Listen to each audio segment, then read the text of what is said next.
கர்த்தருடைய பரிசுத்த நாமத்துக்கு ஸ்தோத்திரம். ஆண்டவராகிய இயேசு நாமத்தினாலே இந்த சீகன்பார் பைபிள் இன்ஸ்டியூட் இந்த வகுப்புகளுக்கு உங்கள் அன்புடன் வரவேற்கிறேன். கர்த்தர் உங்களை ஆசீர்வதிப்பார். மறுபடியும் உங்களை காண கர்த்தர் கிருபை செய்தார். இந்த ஊழியத்தின் 19வது ஆண்டில் ஐயாவையும் உங்களையும் ஐயாவுடைய குடும்பத்தாரையும் நம் அனைவரையும் காலடி எடுத்து வைக்க கர்த்தர் நமக்கு உதவி செய்திருக்கிறார். ஒரு ஆண்டை கர்த்தர் கூட்டி கொடுத்திருக்கிறார். இந்த புதிய ஆண்டின் 19வது ஆண்டின் முதல் வகுப்பு. அதுக்காக கர்த்தருக்கு நன்றி சொல்கிறேன். பொதுவாக 18 வயசு முடிஞ்சு 19வது வயசில் காலடி எடுத்து வைக்கிறது ஒரு வாழ்க்கையின் ஒரு மிக முக்கியமான கட்டம். அதாவது மேஜர் ஆகிடுறாங்க. அப்படிதானே? கல்யாணம் பண்ணலாம், இஷ்டம் போல முடிவெடுக்கலாம், அது வரைக்கும் அடங்கி இருக்கணும். ஒரு அடிமை என்னதான் சுயாதீனமாக இருந்தாலும் அடிமை போல தான் இருக்கணும். அப்படிதான் வேதம் சொல்லுது. உலக வாழ்க்கையிலே நம்ம பார்க்குறோம். அதே மாதிரி 18 ஆண்டுகள் என்னதான் ஒரு அடிமை இல்லை என்றாலும் ஒரு சுயாதீனம் இல்லாமல் இருந்தது. 19 வருஷத்துலேருந்து ஒரு சுயாதீனம் உண்டாகும் வேதம் சொல்லுது. கர்த்தர் அப்படியா இந்த ஊழியர்களுக்கு ஒரு சுயாதீனத்தை கர்த்தர் கொடுத்து ஆசீர்வதிப்பாராக. அல்லேலூயா. சொன்னப்பன ஐயாக்காக, பாஸ்டமாக்காக, உடன் ஊழியர்களுக்காக, வந்திருக்கிற தேவ பிள்ளைகள் ஊழியருக்காக கர்த்தருக்கு நன்றி சொல்கிறேன். நம்ம தானியேல் தீர்க்கதரிசி புத்தகத்தை தொடர்ந்து ஆய்வு செய்து கொண்டு வருகிறோம். கடந்த வகுப்பில் தானே அநேக காரியங்களை நாம் கற்றுக்கொண்டோம். போன வகுப்பு நமக்கு நடைபெறல. காரணம் ஆண்டு விழா. தானியேல் மனைவி பிள்ளைகள்லாம் இருந்தாங்க அப்படின்னு சொல்லி நாம் வேதத்தில் வாசிக்கிறோம். கதாபாத்திரத்துக்கு சுதந்திரம். அதுவும் குறிப்பாக பார்த்தீங்கன்னா தானியேல் பிரதமராக இருந்தான், ஒரு பிரைம் மினிஸ்டராக இருந்தான் என்று வேதம் சொல்லுது. கதாபாத்திரத்துக்கு சுதந்திரம் வாசிக்கலாம்.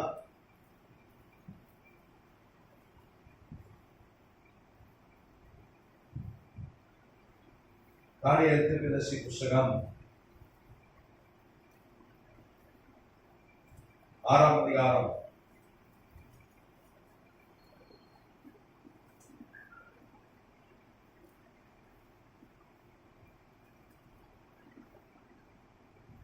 28ஆம் வசனம். தானியேல் 6:28.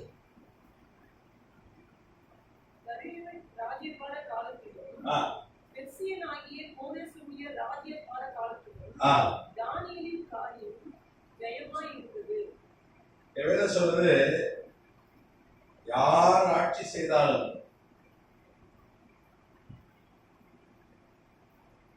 யார் ஆட்சியில் இருந்தாலும் தானியேலுடைய காரியம்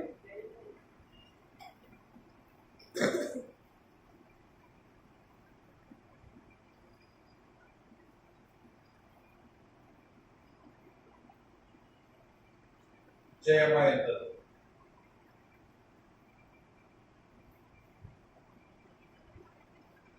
அது குறிப்பாக எதை சொல்லுது? தரியு ராஜபார காலத்திலும் பெர்சியன் ஆகிய கோரேஷ். ரைனா நீங்க பாத்தீங்கன்னா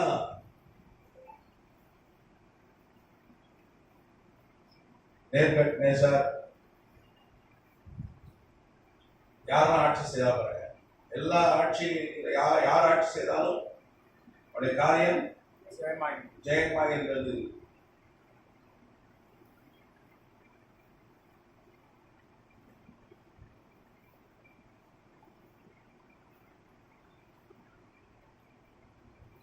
அவன் யார் கீழே முதல் பிரதமராக இருந்தான்?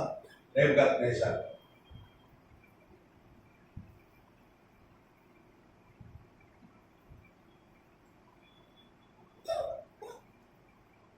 நேபுகத்நேசர் கூட அவன்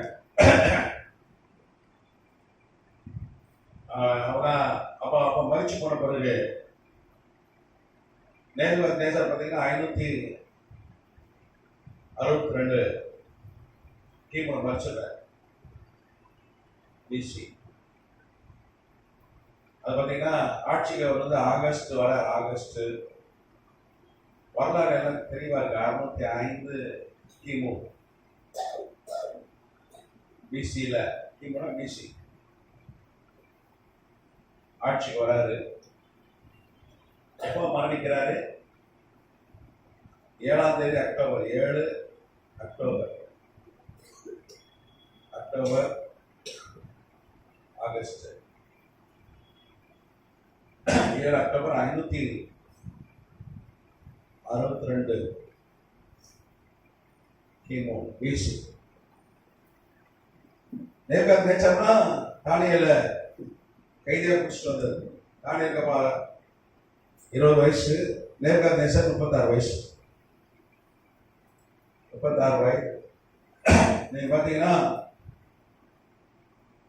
43 வருஷம் ஆகுது. 43 வருஷம் ஆகுது.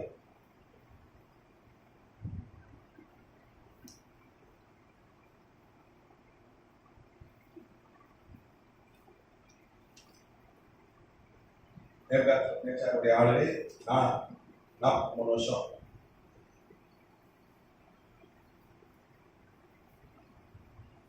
சரி, நீங்க அதுல அவருக்கு 43 வருஷம் ஆளுகை. அப்ப 43 வருஷம் அவர் ஆட்சி காலத்துல தானியேல் அங்கதான் இருந்தான். அவன் காரியம் ஜெயமா தான் இருந்தான். நீங்க பாருங்க, நேபுகாத்நேச்சார் மரித்த பொழுது உலக பேரரசு. நேபுகாத்நேச்சார் மாதிரி ஒரு மன்னன் உலகத்துல நீங்க பார்க்கவே முடியாது. மாபெரும் பேரரசன், ட்ரம்போட சக்தி வாய்ந்த ஒரு தலைவர் அவன். இன்னைக்கு பெரிய தலைவர் யாருன்னா ட்ரம்ப் தான். 8 போர்களை நிறுத்தி இருக்கிறார். இதுதானே 8 போர். அது முக்கியமா ஒரு பெரிய போரை நிறுத்தியிருக்கார் சைபத்தில். என்ன போர்? இஸ்ரேலுக்கும் காசா ஹமாஸ். பெரிய ஒரு விடுதலை, ஒரு சமாதானம், வரலாற்றில் முக்கியமான ஒரு சம்பவம். நம்மளாம் ஜோம் பண்ணியிருக்கோம் தெரியாம. ஒரு போர் நின்று பணைய கைதிகள்லாம் கொஞ்சம் பேர் செத்துட்டாங்க. ஒரு 6 பேர் செத்துட்டாங்க நினைக்கிறேன் பணைய கைதிகள். மிச்சம்லாம் உயிரோடு வந்து ஒரு 250 பேர் போல பணைய கைதிகள். இப்போ 20 பேர் மிச்சம் இருந்தாங்க. அவங்கள மீட்டாச்சு. அவங்க பகுதியில் ஒரு 1500 பேரை விடுதலை பண்ணியிருக்காங்க. பாலஸ்தீன மக்களை நான் அரெஸ்ட் பண்ணி கொண்டு போய் வச்சுருந்தாங்க. நான் பாலஸ்தீனம், அது குறிப்பாக காசா வந்து அழிந்து விட்டார். ஒரு வீடு கூட குடியிருக்கிற மாதிரி இல்லை. நீங்கள் பாருங்கள், நியூஸ் சேனலில் காட்டுறாங்க, யூடியூப்லலாம் பாருங்கள், எல்லாம் பெரிய பெரிய கட்டடங்கள். ஆனால் ஒரு வீட்டில் கூட குடியிருக்க முடியாது. காரணம் செப்பனியா தீர்க்கதரிசனம். செப்பனியா தீர்க்கதரிசன புத்தகத்தில் சொல்லப்பட்டிருக்க 2ஆம் அதிகாரத்தில் காசா அழிஞ்சிரும், இஸ்ரேலுக்கு சொந்தமாயிடும். பெலிஸ்தர் பட்டணம் அழிஞ்சிரும், எக்ரோன், அஷ்கலோன், இப்படி எகிப்திய பெலிஸ்தர் பட்டணம் அழிஞ்சு போயிடும்னு சொல்லி வேத தீர்க்கதரிசனம் அப்படியே துல்லியமாக நிறைவேறிச்சு. செப்பனியா தீர்க்கதரிசி சொன்னார். அதனால் நம்ம பிறகு இந்த சிறிய தீர்க்கதரிசிகள் புஸ்தகம், மைனர் ப்ராஃபட்ஸ்னு ஒரு புஸ்தகம் இருக்கிறது. அதை நம்ம ஆய்வு செய்வோம். அதை நான் உங்களுக்கு கற்றுக்கொள்ளலாம். கர்த்தநாமத்துக்கு ஸ்தோத்திரம். நீங்க பார்த்தீங்கன்னா நேபுகாத்நேச்சார் சாகும்போது, பொதுவாக அரசர்கள் சாகும்போது உயிர் எழுதி சாவாங்க. அவங்க யார் பேரில் உயிர் எழுதுனாங்களோ அவங்க தான் அரசராக வர முடியும். ஆனால் நேபுகாத்நேச்சார் சாகும்போது ஒரு உயிர் எழுதுறான். என்ன உயிர் தெரியுமா? எனக்கு கூட தானியேல் தான் ராஜா வரும். கர்த்தநாமத்துக்கு நீங்க பாருங்க, அவன் 79 வருஷம் ஆட்சியில் இருந்தான். 79 வயசுல மறிச்சுப்பான். 79 வயது வரைக்கும் இருந்தான். தானியேல் பார்த்தீங்கன்னா அப்போ வந்து அவர் மறிக்கும் போது தானியேலுக்கு என்ன வயசுன்னா, தானியேல் வயது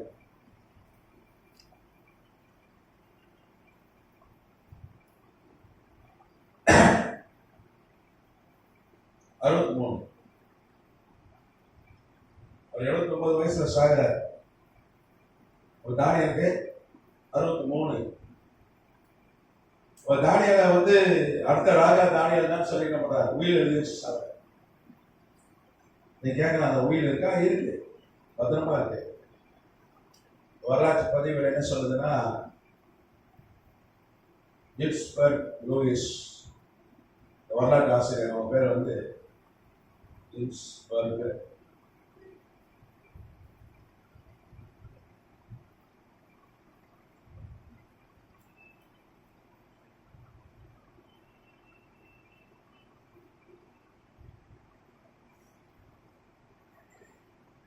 லூயிஸ்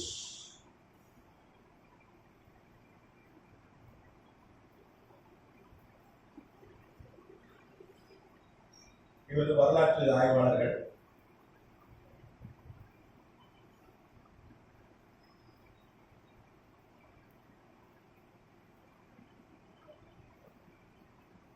ஹிஸ்டரி ரிசர்ச்சர்.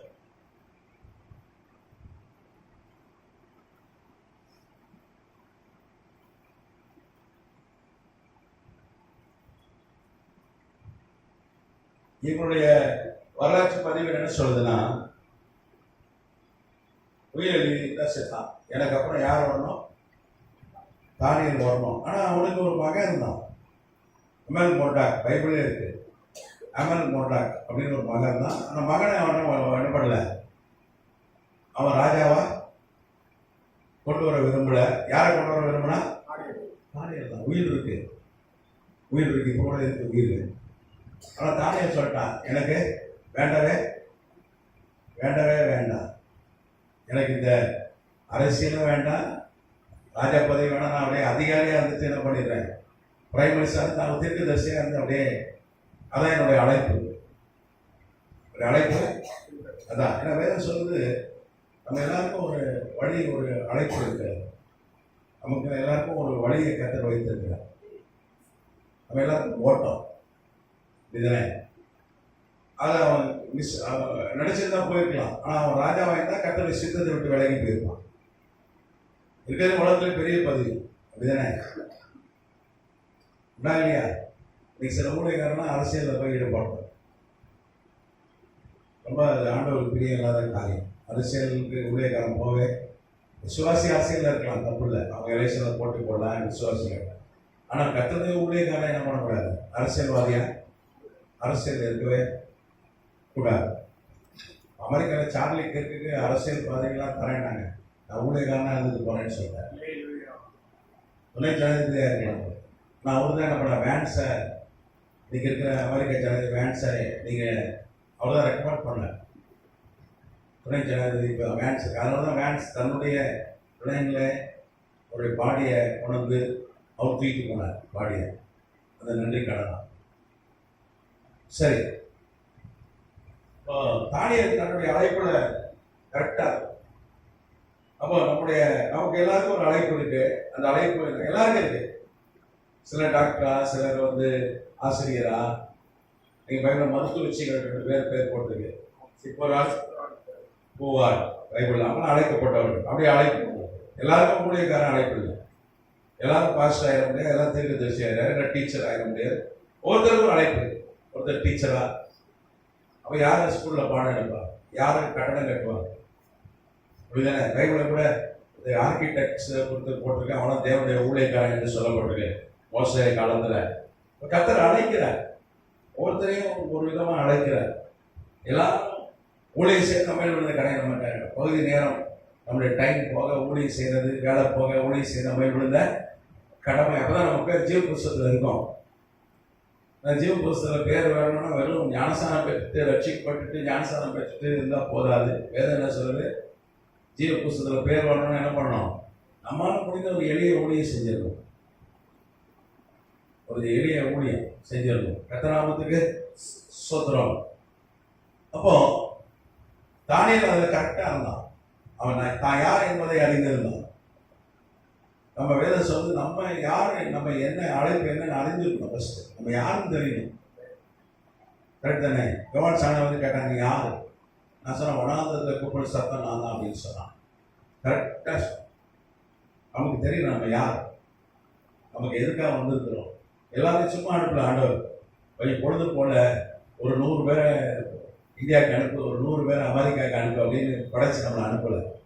பக்காவாக பிளான் பண்ணி திட்டம் போட்டு ஸ்பெஷலாக நம்முடைய கையில் யாரு கூடயும் மேட்ச் ஆகாது தெரியுமா உங்களுக்கு.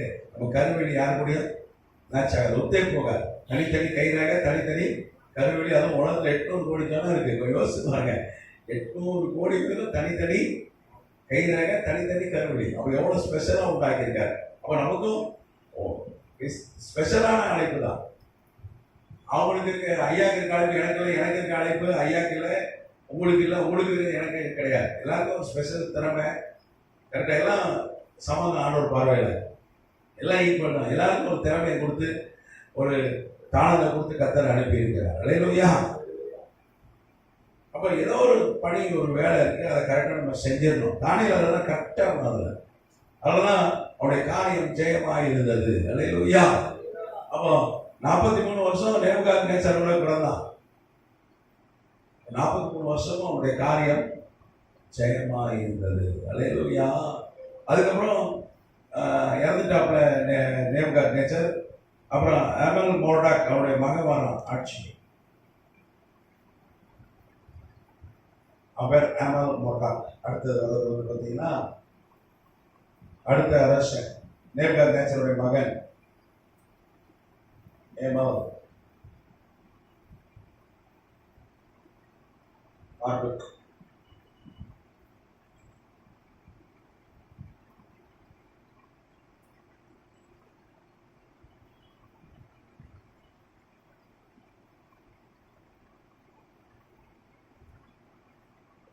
அவனை ஈவில் மெரடாக்குன்னு சொல்லுவாங்க, ஆமல் மார்டுக் பண்ணுவாங்க, ஆமல் மார்டுக்குன்னு சொல்லுவாங்க. அவனுக்கு வரல டைம் பாருங்க. அவன் 7ஆம் தேதி அக்டோபர் மாதம் பதவி ஏற்கிறான், ஆட்சிக்கு வர 7ஆம் தேதி அக்டோபர் மாதம். அவங்க அப்பா இறந்தவன 562 கிமுல பிசியில் பதவி வரான். 2 வருஷம் 3 வருஷம் தான் ஆட்சியில் இருக்கிறான்.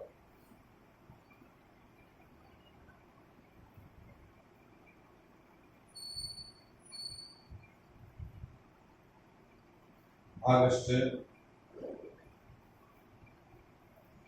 560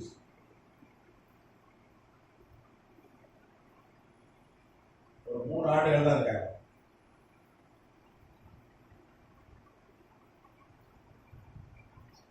அப்பவும் அவனுடைய காரியம் ஜெயமா இருந்தது.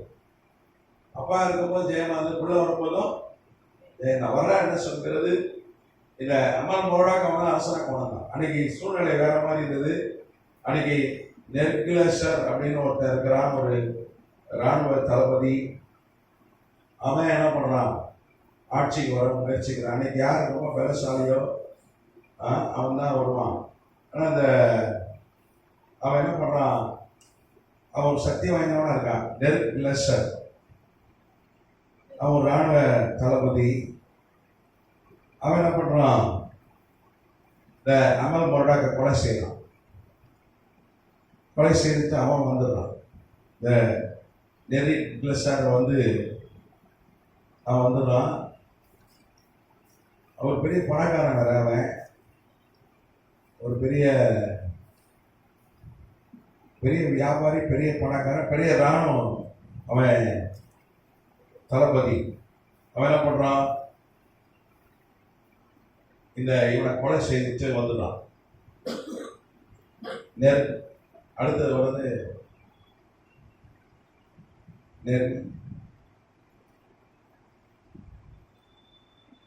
சார்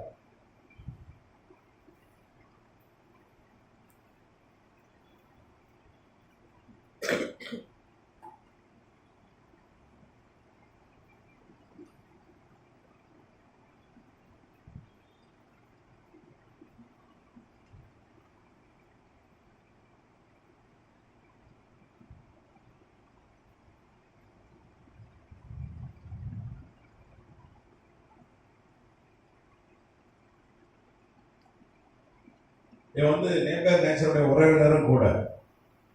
சரி, அவன் என்ன பண்றான், இந்த அமல் மார்டுக்கை கொலை பண்றான். இதுக்கே அமல் மார்டுக்கை கொலை செய்து அவன் ஆட்சிக்கு வந்துடுறான். இவன் என்னுடைய ஆளுகை பார்த்தீங்கன்னா இவன் ஒரு 7 வருஷம் ஆகுதான். ஆகஸ்ட்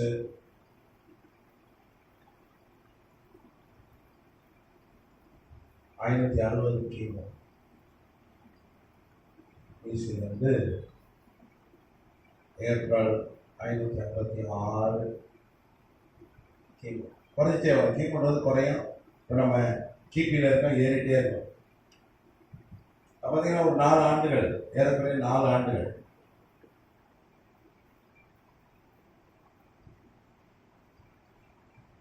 இன்னும் கேட்டீங்கன்னா ஒரு மருமகன், நேசருடைய மருமகன்.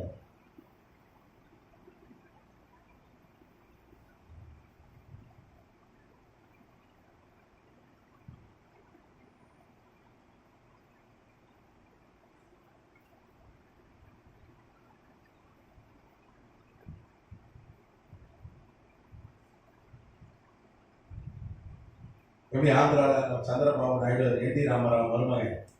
என்டி ராமராவ் தான் பெரிய இருக்கிறார். ராமராவ் சினிமா நடிகர் கிடையாது, ஒரு கவர்ச்சி கிடையாது. ஆனால் நான் என்டி ராமராவை தோத்துட்டு வந்தார். ஆனால் நல்ல ஒரு அங்கே பார்த்தீங்கன்னா ஒரு கூகுள் நிறுவனம் வந்து விசாகப்பட்டினத்தில் ஒரு ஏஐ சிட்டி ஒன்று உருவாக்குறாங்க. 1,10,000 கோடி ரூபாய் செலவு பண்ணும்.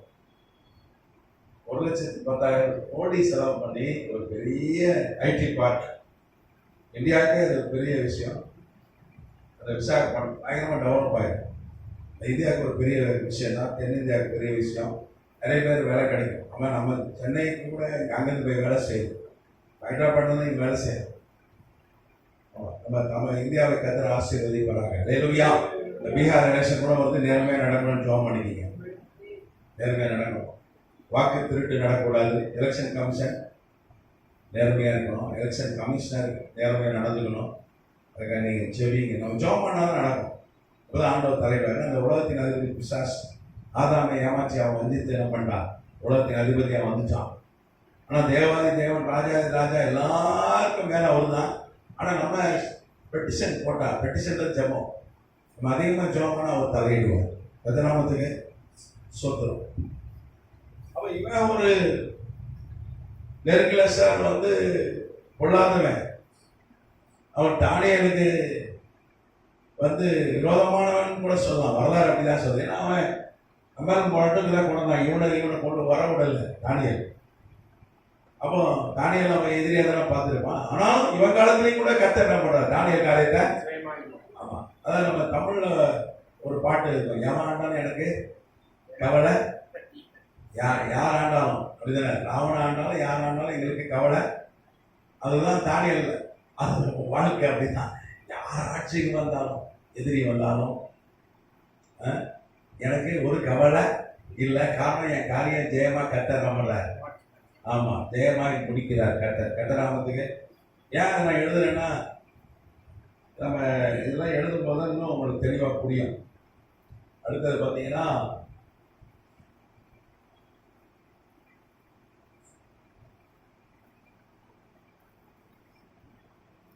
அதுக்கப்புறம் இவனுக்கு அப்புறம் ஒரு அரசர் வரான். அப்புறம் லபாஷி மார்புக்.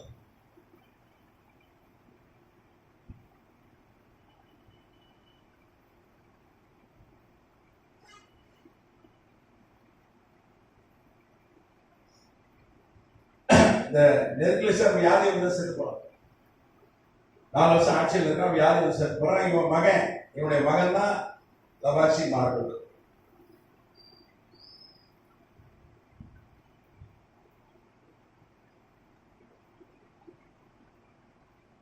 அப்பா தானியல் எதிரினா பிள்ளைய யாரு எதிரி தானே. எங்க அப்பா ராஜாவாக தடுத்தவரை இருந்தாயா இல்லைன்னா எங்க அப்பா, எங்க தாத்தா செத்து போனவனே எங்க அப்பா தான் ராஜா வைக்கணும், மருமகன் தான் ஆயிக்கணும். ஆனா தானியல் குறுக்கிட்டு என்ன பண்றான், அண்ணன் முரடாக கொண்டு வரலாம். ஆனா கொலை செஞ்சுட்டு வந்துட்டாங்க, ராஜா பதவி பண்ணிட்டாங்க. 4 வருஷத்துல செத்து போயிடறான். நெருங்கிலாஷா அவன் மகன் லாபாசி மறுபடியும் வரான். இவன் பார்த்தீங்கன்னா சில மாதங்கள் தான் ஆண்டான். நீங்க பாத்தீங்கன்னா ஏப்ரல் மே 2 மாசம் தான். எத்தனை மாசம்? 2 மாதம் ஆளுகை, 2 மாதங்கள்.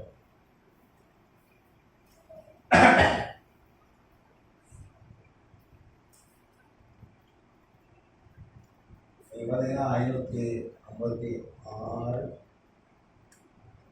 கிமு BC, மே முதல்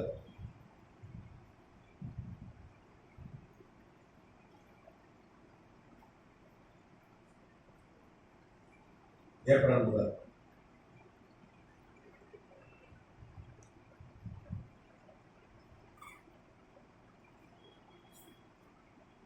மே வரைக்கும் 2 மாசம்.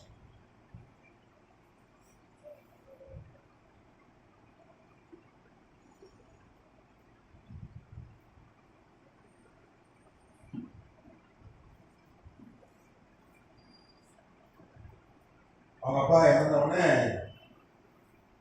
2 மாதத்துல என்ன பண்ணிடலாம், 2 மாசம் ராஜாவா இருக்கிறான். அதுக்கப்புறம் நெபோனிடஸ் என்ன பண்றான், அடுத்த ஆட்சிக்கு வரான். வரலாற்று ஆசிரியர் பெரோசிஸ் எழுதுறாரு.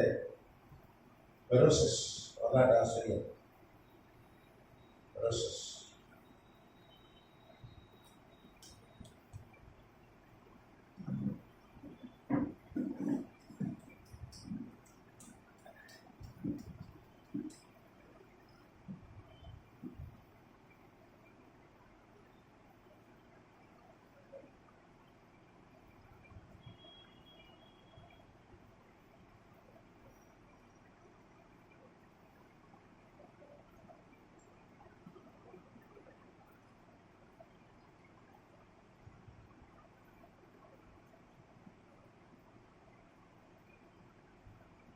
இவன் பொல்லாத அரசன், ரபாஷை மார்பேக் ஒரு பொல்லாத. நீ நல்லா கவனிக்கணும், நேபுகாத்நேச்சார் குடும்பத்தை எல்லாம் கிறிஸ்தவர்கள்.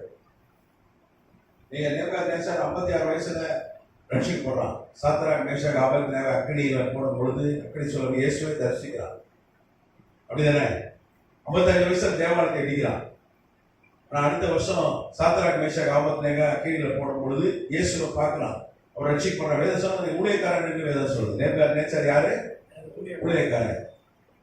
அதுக்கப்புறம் நீ வரலாறு படிச்சீங்கன்னா ஹெரோடோட்டஸ், இந்த பெரோசிஸ், இந்த ஸ்டேசியஸ் போன்ற வரலாற்று ஆசிரியர் பதிவு என்ன சொல்லுதுன்னா, அவர் எல்லாமே கிறிஸ்தவர்கள், யூத மதத்தில் இருந்தார்கள், யெகோவா தேவனை வணங்கினார்கள் என்று வரலாறு சொல்லுது. நீங்க பாத்தீங்கன்னா அமல் மோடா கிறிஸ்தவன், அவனை கொண்டுட்டு ஆட்சிக்கு வந்தான் நெருக்கலசார், நேபுகாத்நேச்சார் மருமகன். அவன் யாரு? கிறிஸ்தவன். இந்த லபாசி மார்பேக்கார் நேபுகாத்நேச்சார் பேரை, நெருக்கலசாருடைய மகன், அவன் கிறிஸ்தவன். எல்லாம் கிறிஸ்தவன். அவர் கிறிஸ்தவர்களாக இருந்தார்கள். மாறிட்டான். நேபுகாத்நேச்சார் 55 வயசு 56 வயசுக்கு ஆட்சிக்கு கொடுக்குறான். அப்புறம் பார்த்தீங்கன்னா எத்தனை வருஷம் பார்த்தீங்கன்னா கிறிஸ்தவனாக இருக்கான்னா, கர்த்தநாமத்துக்கு ஸ்தோத்திரம், 56 23 வருஷம். ஆண்டவர் சொல்றார் நேபுகாத்நேச்சார் ஊழியக்காரன் சொல்றார். நீங்க பைபிளை பார்த்தீங்கன்னா நேபுகாத்நேச்சார் ஊழியக்காரன் என்று ஆண்டவர் சொல்றார். அப்போ ஊழியக்காரனுடைய சந்ததி தான்.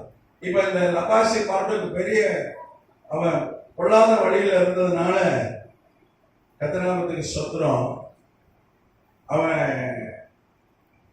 இன்னொரு மருமகன் நெபோனிடஸ், அவன் என்ன பண்றான், இவன்கிட்ட அந்த ஆட்சியை பறித்துக் கொள்கிறான். கர்த்தநாமத்துக்கு ஸ்தோத்திரம். இவன் ஆட்சியை இழக்கிறான். நெபோனிடஸ் வந்துடுறான் ஆட்சி.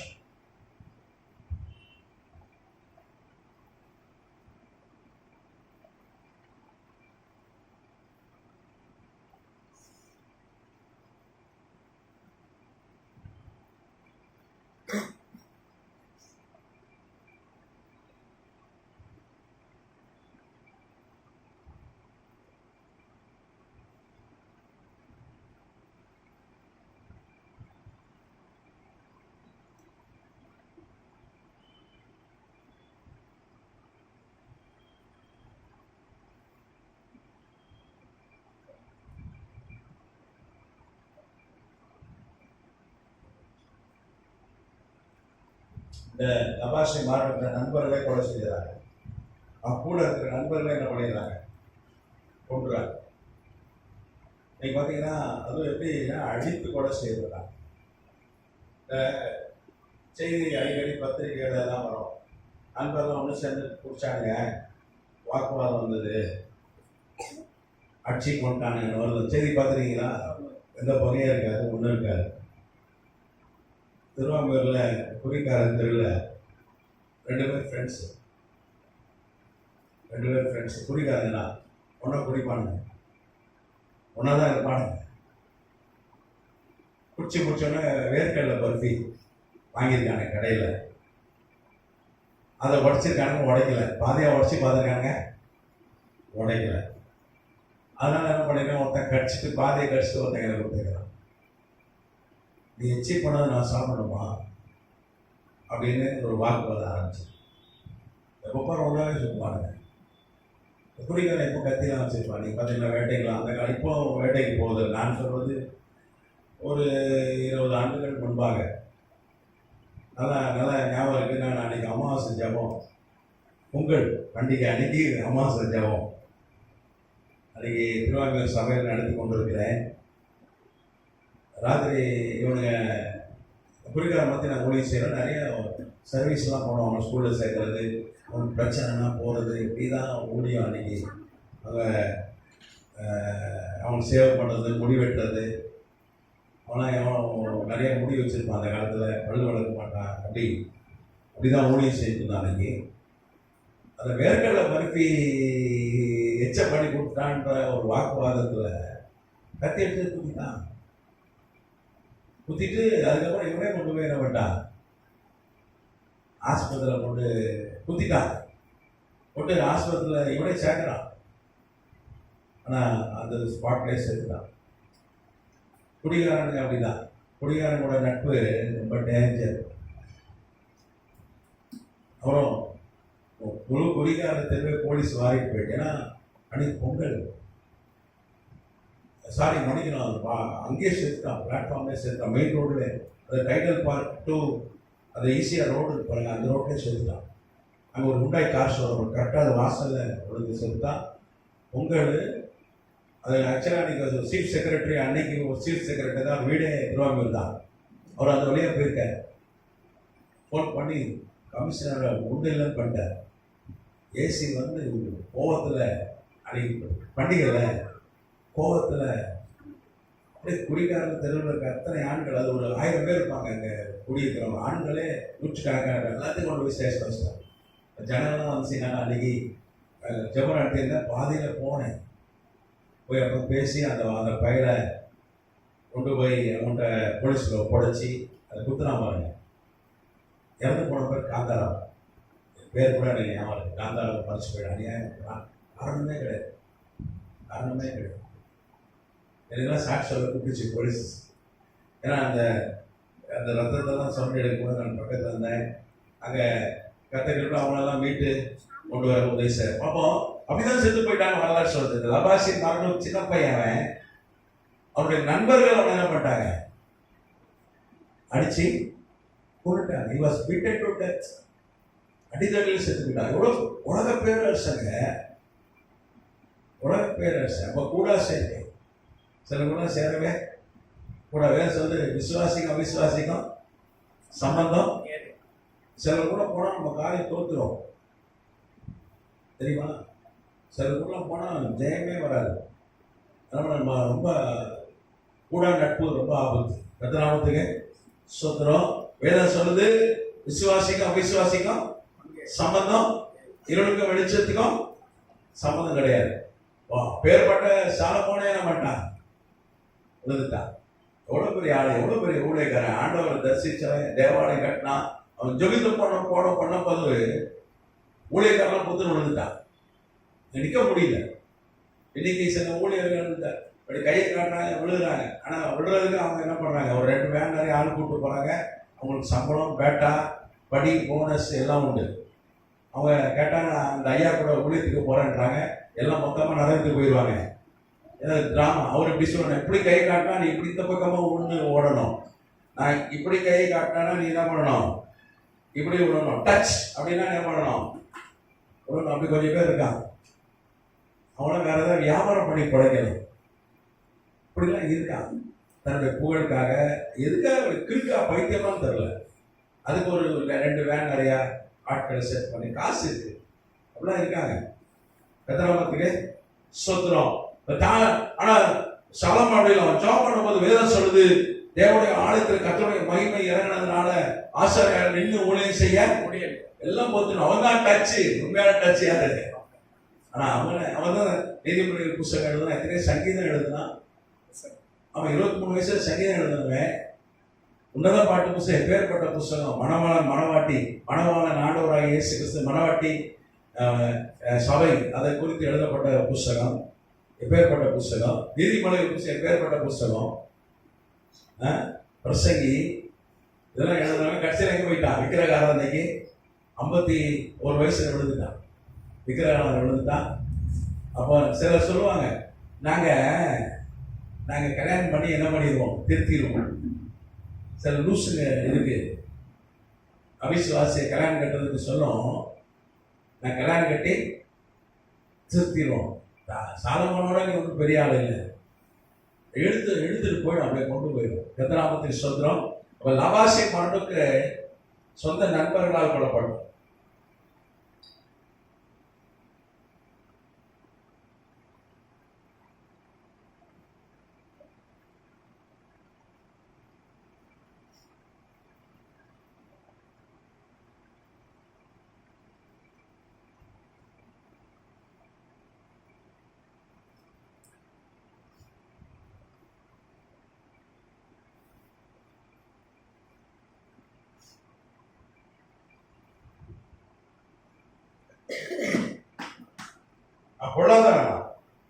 பொல்லாத மனுஷன், ஒரு குடிகார, பொல்லாத, கர்த்தருக்கு விரோதமாக காரியங்களை செய்தார். அதுக்கு பிற்பாடுதான் நெபானிடஸ் வந்தார்.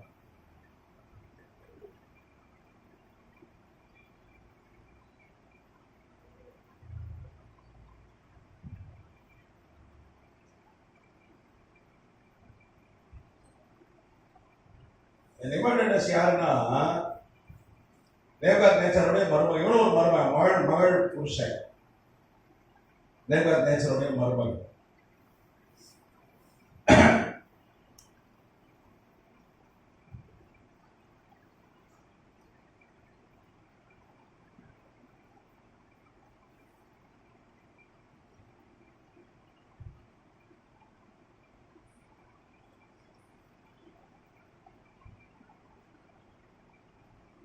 இவ்வளவு கிறிஸ்தவன் தான். ஏன் பார்த்தீங்கன்னா 25 மே மாதம் 25ஆம் தேதி ஒரு ஆளுகை ஆரம்பிக்குது. 556 கிமு பிசியில் ஆரம்பிக்குது. எப்போ முடியுதுன்னா 13 அக்டோபர்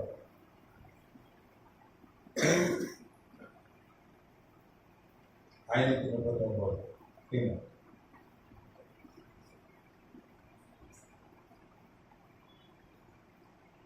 பதினேழு ஆண்டுகள்.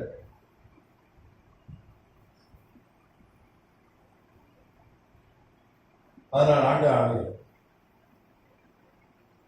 இவன் எப்படி கொல்லப்படுறான்னா, பைபிள் ஏசாயா 45 அதிகாரம் 1ஆம் வசனம் வாசிங்க. ஏசாயா 45:1.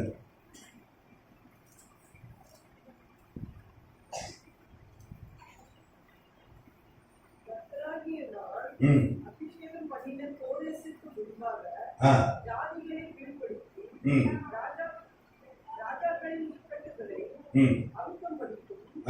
அவனுக்கு முன்பாக வாசல்கள் பூட்டப்படாதிருக்க கதவுகளை திறந்து வைக்கப்படும். அவனை பார்த்து அவன் வலது கையை பிடித்துக் கொண்டு அவனுக்கு சொல்லுகிறதாவது, நான் உனக்கு முன்னே போய் இங்கே கோரேஸ் குறித்து தீர்க்க தரிசனம், ஏசாயா தீர்க்கதரிசி புத்தகம். அவன் பிறக்கிறதுக்கு 111 வருஷத்துக்கு முன்னாடி, 711 BC, 711 கிமு ஏசாயா தீர்க்கதரிசி சொல்றான். என்ன சொல்றான்? பேர் சொல்லி அழைக்கிறான். கோரேஸை பார்க்கிறான். கோரேஸ் தாத்தாவே பிறக்கல. கோரேஸ் தாத்தா பேர் அஸ்டேஜஸ், அவரே பிறக்கல. ஆனா இங்க தீர்க்கதரிசி சொன்னான் ஏசாயா, பேர் சொல்லி அழைக்கிறான். நீ பேர் சொல்லி அழைக்கிற வரம், அது அறிவை உணர்த்து வசனம், ஞானத்தை போதி வசனம், வரங்கள்.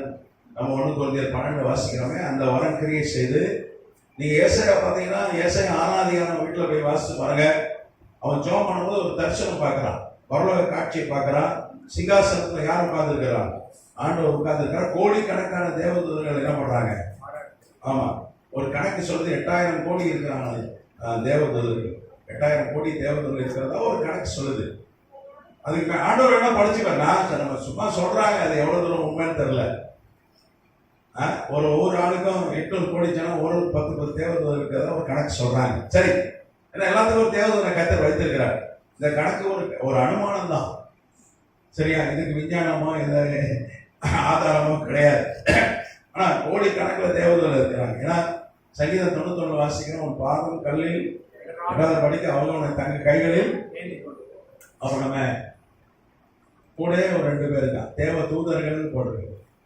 தேவ தூதர்னா ஒரு ஆள், தூதர்னா 2க்கு மேற்பட்டவர். நம்ம மினிமம் 2 போடுவோமே, அவர் 2 போட்டா என்ன வருது சொல்லுங்க?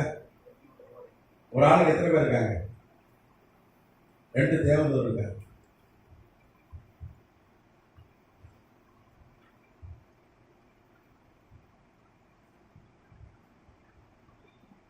ஆனா ஊழியக்காரங்க ஜாஸ்தி உண்டு, ஊழிய செய்யறது அதிக தேவதூதர் உண்டு. அது இருக்கும் உங்களுக்கு அதிக பேர் உண்டு.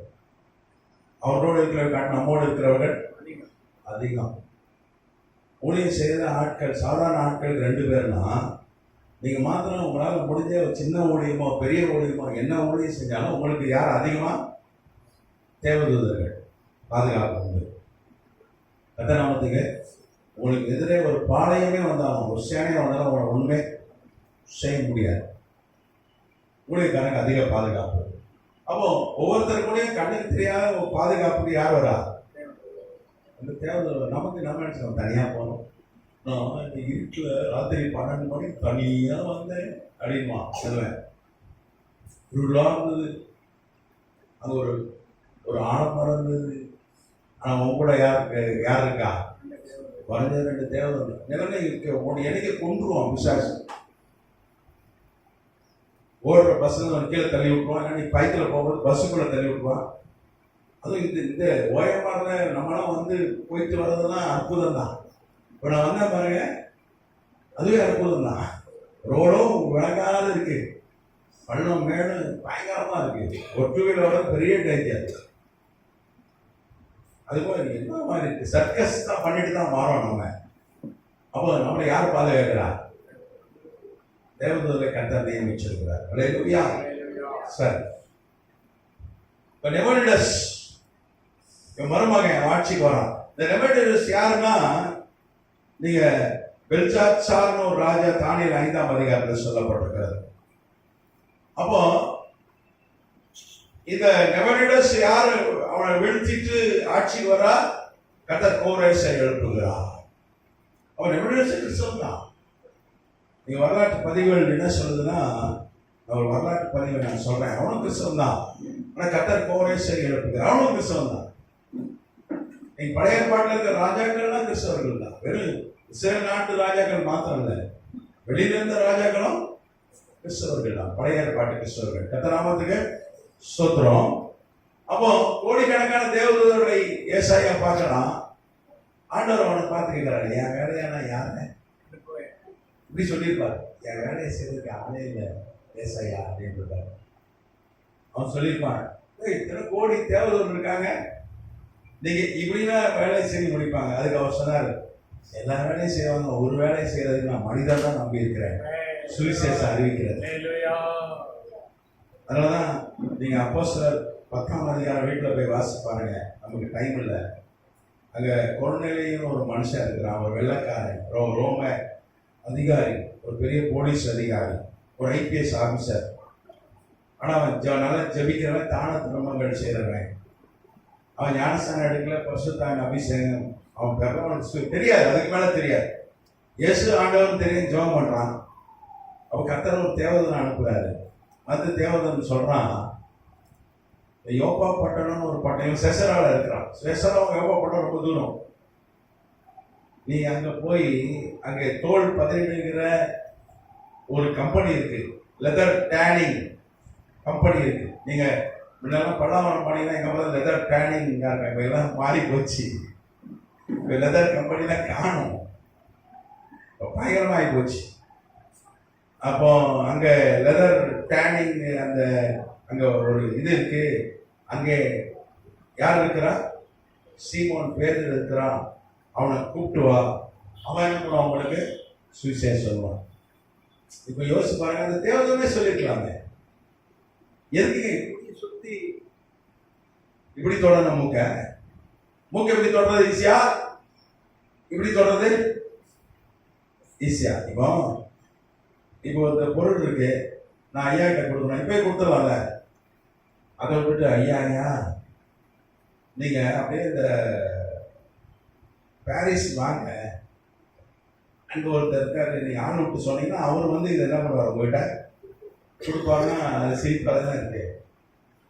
ஆனா தேவதூதர்களுக்கு கிடையாதுங்க சுவிசேஷம் அறிக்கிற அந்த உரிமை. யாருக்கு கொடுத்துருக்க? ஆண்டவர். அவங்கள நம்பல, தேவதூதர்களை கத்த நம்மளை தான் நம்பி இருக்கிறாங்க. நம்ம விசேஷம். அதனாலதான் எபிரேயர் 2 சொல்லப்பட்டிருக்கு. அந்த வசனத்தை உங்களுக்கு வாசித்து காண்பிக்கிறேன். எபிரேயர் 2ஆம் அதிகாரம் 16ஆம் வசனம். எபிரேயர் 2:16. ஆதலால் அவர் தேவதூதருக்கு உதவியாக கை கொடாமல் ஆபிரகாமின் சந்ததிக்கு உதவியாக கை கொடுத்தார். அவர் தேவதூதருக்கு உதவியாக கை கொடுக்கிறார், நமக்கு தான் கை கொடுக்கிறார்.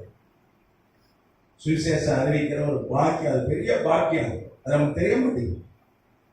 சிலர் வெக்கப்படுறாங்க சொல்றதுக்கு. பெரிய பாக்கியம், அது பெரிய பவர். சுவிசேஷம் அறிவிக்கிறது மாதிரி ஆசீர்வாதம் உலகத்துல கிடையாது. நம்ம வேலை, நம்மளோட வேலை இருக்கு, படிப்பு இருக்கு, தொழில் இருக்கு, எல்லாம் கடமை செய்யுங்க. கொஞ்சம் உங்க சர்ச்சைக்கு வாங்க, உங்க ஏசாமி சுகமாக்குற, உனக்கு ஜெபம் பண்ற, இப்படி ஏதாவது பயப்படாதீங்க, ஏசப்பா கைவிட மாட்டேன். இது சொல்றது கூட ஒளிதான்.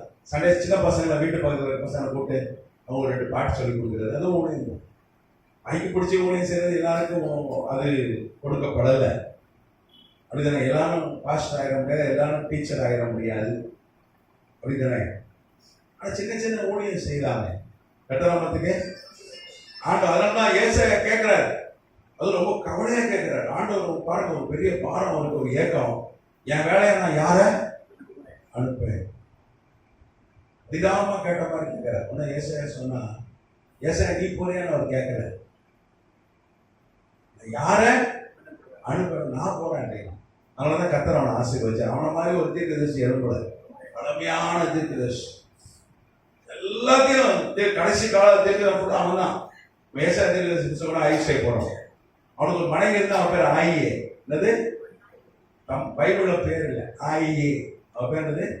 AYE. அதை ஆயியே படிக்கணும். அவ்வளவு ஒரு தீர்க்கதரிசி என்று வேதம் சொல்லும். ஏசாயா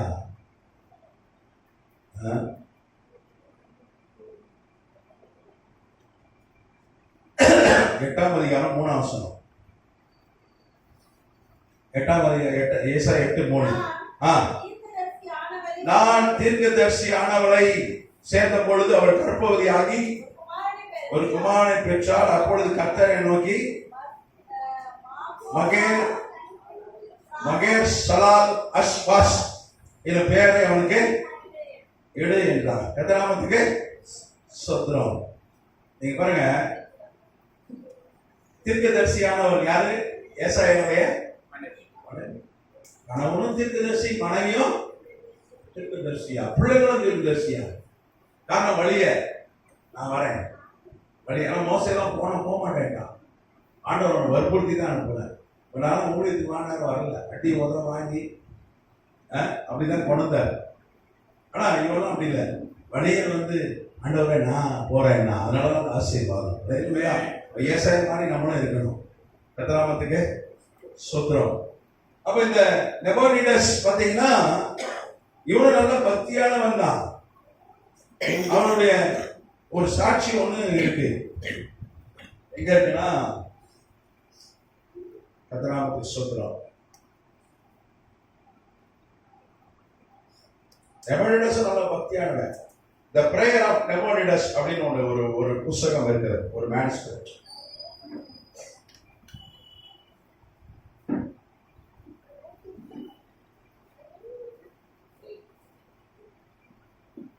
நெபோனிடஸ்.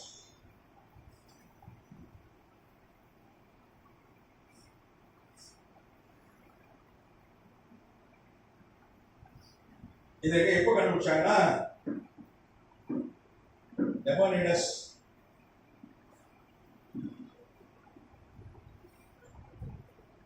ஜெபம், அந்த புஸ்தகம் பேர் நெபோனிடஸ் ஜெபம், அவன் எழுதுனதுதான்.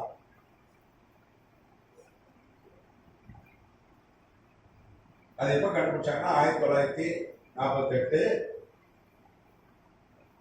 கும்ரான்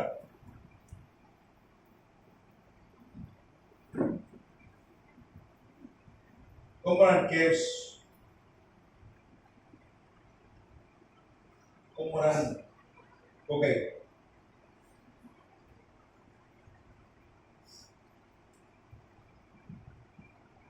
இஸ்ரேல் தேசம், சவக்கடல் கிட்ட இருக்கிற கும்ரான்.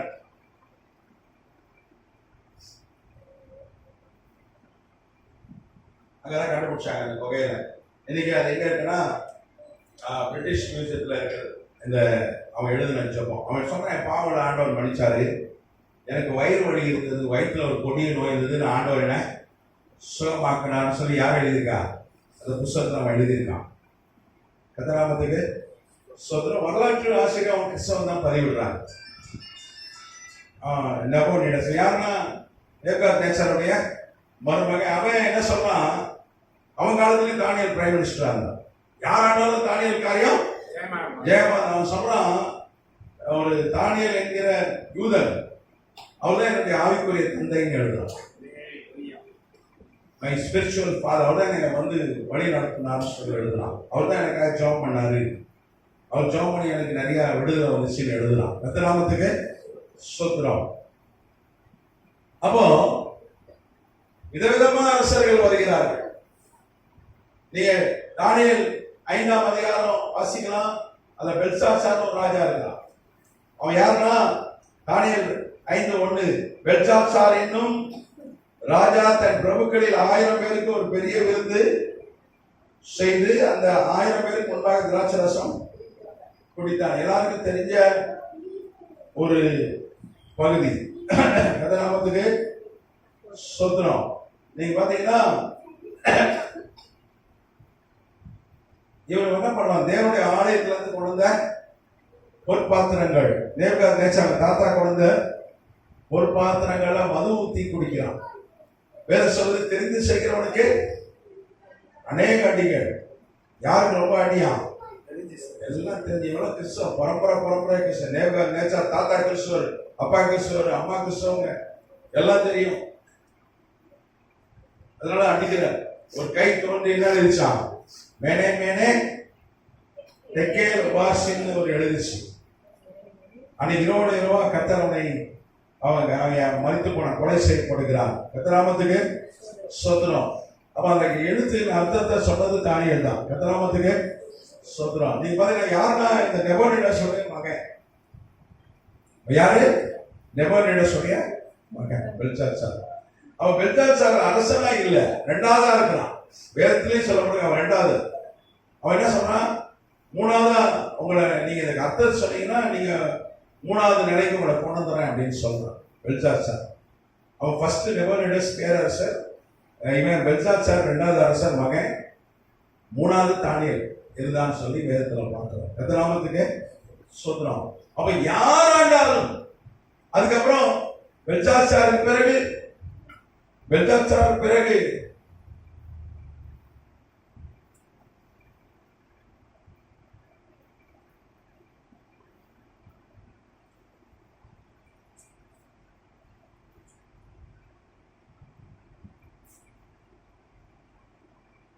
தானியேல் 5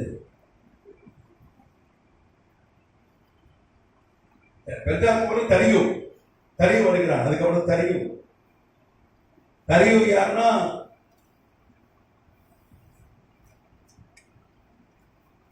கோரேசுடைய தாய் மாமன்.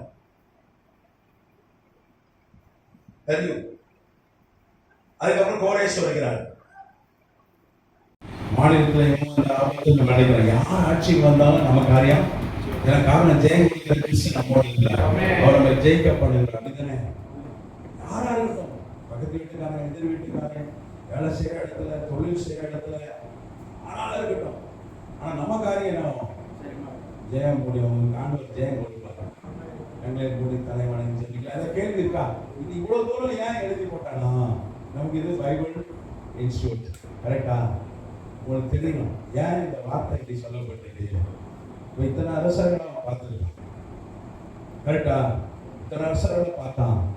ஆனா அவன் காரியம் எல்லாம் ஜெயமா முடிகிறது. யார் வந்தாலும் கட்டணை பண்ணார், அவனுக்கு ஜெயத்தை கொடுத்தாங்க. கோரேசும் கருகியும் வேற்று நாட்டை சார்ந்தவர்கள் இவனும் ஒரே குடும்பம் தான். பெல்சாத்சார்ல இருந்து நேபுகாத்நேசர் வரைக்கும் ஒரே குடும்பம் தான். நேபுகாத்நேசர் குடும்பம் தான். ஆனா இவங்க வேற நாட்டை சார்ந்த ஈரானை சார்ந்தவங்க, ஈரான்காரங்க. ஈரான் எப்படி இஸ்ரேலுக்கு விரோதமாக செயல்படுதில்ல, ஈரான்காரர்கள். ஆனாலும் தானியேல் காரியம் ஜெயமாய் முடிந்தது. சரி, அதை கேள்வி இருக்கா? கேள்வி இருக்கா?